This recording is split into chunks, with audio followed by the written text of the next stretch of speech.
मिल गए थे ईडी को। अब चलते हैं चित्रा के पास।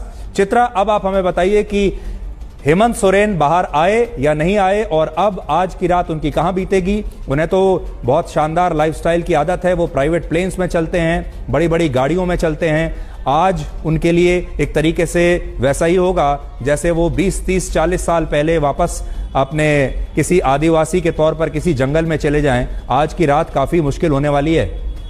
Arrest Sudhir Chaudhary hashtag trend कर रहा है हर जगह, क्योंकि सुधीर चौधरी ने 12 करोड़ आदिवासियों को नीचा दिखाने का काम किया है। हर कोई प्रश्न पूछ रहा है सुधीर चौधरी से कि क्या एक आदिवासी अच्छी लाइफस्टाइल नहीं जी सकता? क्या एक आदिवासी अच्छे प्लेन में नहीं बैठ सकता? क्या एक आदिवासी अच्छी कार में नहीं बैठ सकता? क्या एक आदिवासी अपने पास कैश रुपए नहीं रख सकता? आदिवासियों को जलील करके आपने अच्छा नहीं किया है। तो hashtag arrest Sudhir Chaudhary trend होना वाजिब है। आप सबको क्या लगता है? कमेंट बॉक्स मुझे जवाब जरूर दीजिएगा। जय संविधान, जय भारत, जय जोहार, जय भीम। साथियों, आपने देखा एक पत्रकार सुधीर चौधरी, जो आज तक के पत्रकार हैं, या ये कहूं कि वो भारतीय जनता पार्टी के प्रवक्ता हैं, या ये कहूं एक घटिया मानसिकता वाले व्यक्ति हैं। आपने सुना उन्होंने क्या कहा हेमंत सोरेन जी के बारे में। चित्रा के पास। चित्रा, अब आप हमें बताइए कि हेमंत सोरेन बाहर आए या नहीं आए, और अब आज की रात उनकी कहां बीतेगी। उन्हें तो बहुत शानदार लाइफस्टाइल की आदत है, वो प्राइवेट प्लेन्स में चलते हैं, बड़ी बड़ी गाड़ियों में चलते हैं। आज उनके लिए एक तरीके से वैसा ही होगा जैसे वो 20, 30, 40 साल पहले वापस अपने किसी आदिवासी के तौर पर किसी जंगल में चले जाएं। आज की रात काफी मुश्किल होने वाली। उन्होंने कहा कि हेमंत सोरेन जिस तरह अब से 20-30 साल पहले एक आदिवासी की तरह जंगलों में रहते थे, उसे उसी तरह रहना चाहिए, उसको लग्जरी लाइफ नहीं मिलनी चाहिए। यानी कितनी घटिया मानसिकता है इन लोगों की आदिवासियों के बारे में। ये अनुसूचित जाति जनजाति पिछड़े वर्ग के बारे में इनकी मानसिकता इतनी घटिया है। ये सोचते हैं कि जिस तरह अब से 30-40 साल पहले देश में दलित आदिवासी पिछड़े वर्ग के लोग जिस बदहाली में रहते थे, जिस तरह का गुलामी का जीवन जीते थे, वो उसी तरह का गुलामी का जीवन जिए।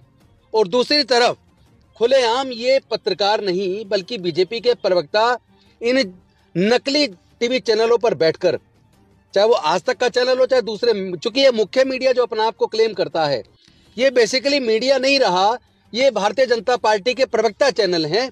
भारतीय जनता पार्टी को फाइनेंशियल मदद देने वाले उद्योगपतियों के चैनल हैं, और ये लोग इनके गुलाम लोग हैं।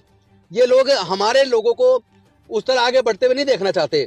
अब आपने एक चीज देखी है कि नीतीश कुमार जी ने इस्तीफा दिया, और देने के बाद उनको 12 घंटे के अंदर दोबारा से शपथ दिला दी। और दूसरी तरफ चेम्मई सोरेन जी ने 43 विधायकों के साथ परेड करके और एक लेटर के माध्यम से झारखंड के राज्यपाल से निवेदन किया कि आप हमें शपथ दिलाइए, हमारे पास पूरा बहुमत है।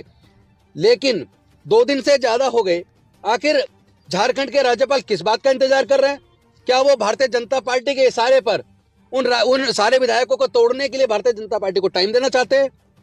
क्यों सोरेन जी को बुलाकर उनका शपथ ग्रहण क्यों नहीं करवा रहे हैं? आपने देखा चंडीगढ़ के अंदर मेयर का चुनाव होना था, 20 वोट कांग्रेस और आम आदमी पार्टी गठबंधन के पास थे, और बीजेपी के पास केवल 16 वोट थे। आम आदमी पार्टी और कांग्रेस का मेयर बनना था। लेकिन जिस तरीके से एक बीजेपी के कार्यकर्ता को प्रेजाइडिंग ऑफिसर बनाकर 8 वोट आम आदमी पार्टी की उन्होंने इनवैलिड कर दी और मेयर बीजेपी का बना लिया, ये कब तक चलेगा? ये धोखाधड़ी, ये प्रजातंत्र को खत्म कर रहे हैं। ये लोग मानवता के दुश्मन है, ये लोग लोकतंत्र के दुश्मन है, ये लोग संविधान के दुश्मन है। ऐसे लोगों को जवाब देना पड़ेगा। और आज उसके खिलाफ जब दिल्ली के अंदर बीजेपी मुख्यालय पर प्रदर्शन हो रहा है, दोनों राज्यों के मुख्यमंत्री, पंजाब के भी और दिल्ली के उसमें शामिल हो रहे हैं, सारे विधायक शामिल हो रहे हैं, सारे कार्यकर्ता शामिल हो रहे हैं। उनकी बसों को रोका जा रहा है, उनको गिरफ्तार किया जा रहा है, उनको डिटेन करके रखा जा रहा है। आखिर ये प्रजातंत्र को क्यों रोक रहे हैं? क्या जनता को अधिकार नहीं है संवैधानिक तरीके से इकट्ठा होकर अपनी आवाज को बुलंद करने का?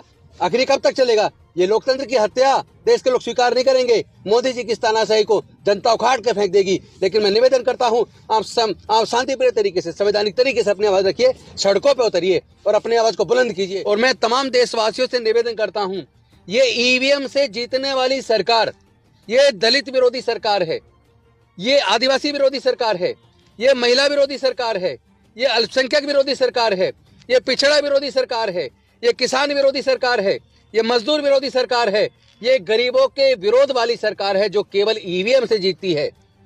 इन लोगों को जवाब देने का समय आ गया है, सड़क पर उतरने का समय आ गया है।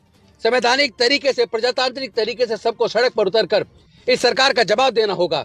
और एक और मैं मांग करता हूं कि इस घटिया मानसिकता वाले पत्रकार सुधीर चौधरी पर तुरंत मुकदमा दर्ज करके इसको जेल में डालिए।